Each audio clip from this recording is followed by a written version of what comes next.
Dear friends, I thank all of you for coming for this book launch.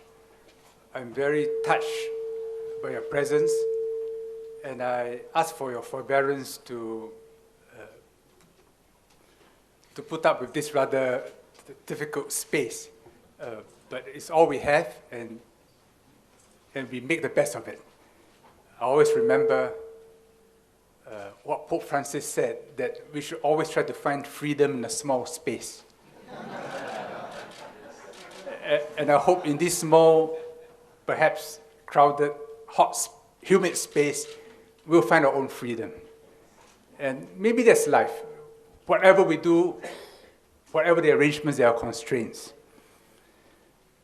When the galley proof of this book came out, I showed it to my wife. And she startled me with a response that I'm glad it's done. Because if you were to leave before me, I wouldn't know what to do with all your papers and photographs. I thought it was a fair point. And for this, I have to thank KK Pua for pushing me to do it. He had been badgering me for some years. I was not keen from the time I was still in office. But in the end, I thought about it. And maybe if it's just a compilation of old speeches, it should not be too much work. But it turned out that many of those speeches were unscripted, so I had to correct transcripts, which was an enormous effort. And collecting old pictures is a very difficult exercise, as many of you who have done books would surely have experienced.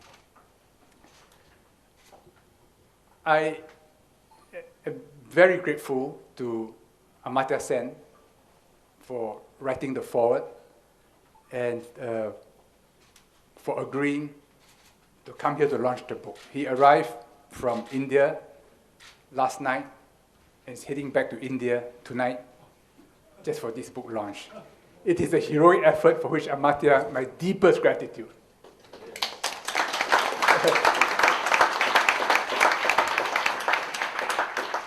When I asked him to write the foreword, I had no idea at all that I would have had to take over from him as the Chancellor of Nalanda University. It was well before the Indian elections, well before he took a principal position against the BJP, and he created a rather fraught situation as a result of which I was forced to be a compromise candidate. But I promised Amartya that I'll make the most of it, and he promised to help me. It is a great honor, but it is one of the blessings of my life that I should have gotten to know Amartya as a dear friend. And to marvel at the usefulness of his thinking, his ability to impound new knowledge voraciously. He is a great inspiration to me and to many people in the world. I would like to thank the two co-editors, Asad Latif and Hui Ling. I was at Santiniketan as a guest of Amartya a few years ago. Asad was fellow Bengali, was with us. He had just done a book on Wang Gangwu. He said, why don't I do a book and he'll help me prepare.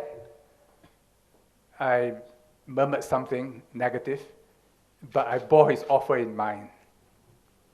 And later on, when I decided to do the book, I asked him to help me. I also asked Hui Ling, whom I knew from way back during my Mita days. And she reminded me that she was with me when I brought the young PAP on a visit to the US in the 90s. And there is a photograph in the book capturing that moment. She's followed me in my political life for many years. And has an understanding of what my deep motivations are. And the translation of the book into Chinese is an enormous effort. It's very difficult. She got a good translation team under Wani to do it, and they've done a splendid job. And I'm very happy that the Chinese versions, the 2 Chinese versions, will first be launched in Hong Kong on the 18th of July, together with the English version, and in Singapore on the 22nd of July. I hope we will have a better space then. Yeah. But I'd like to thank both of them for doing this work on my behalf. The work would have been much more difficult if Lillian Lee, my old secretary of many years, had not been highly organized in converting formats, speeches from floppy disk to this, and finally into a tiny diskette with hyperlink possibilities so that accessing speeches was an easy task.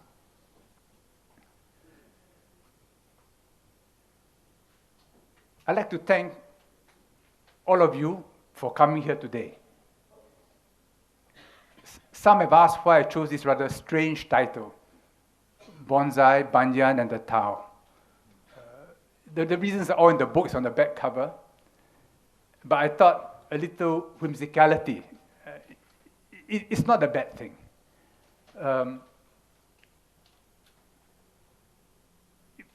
Politics is complicated, society is complicated, and there are many aspects to it. And we go through phases. And in life's journey, we meet people. Sometimes for short distances, sometimes for long distances. We touch them, they touch us.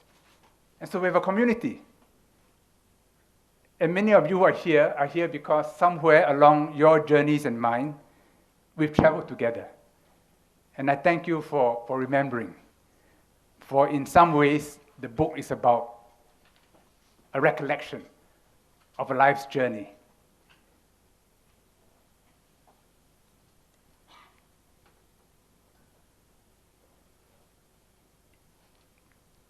In a world where technology has made possible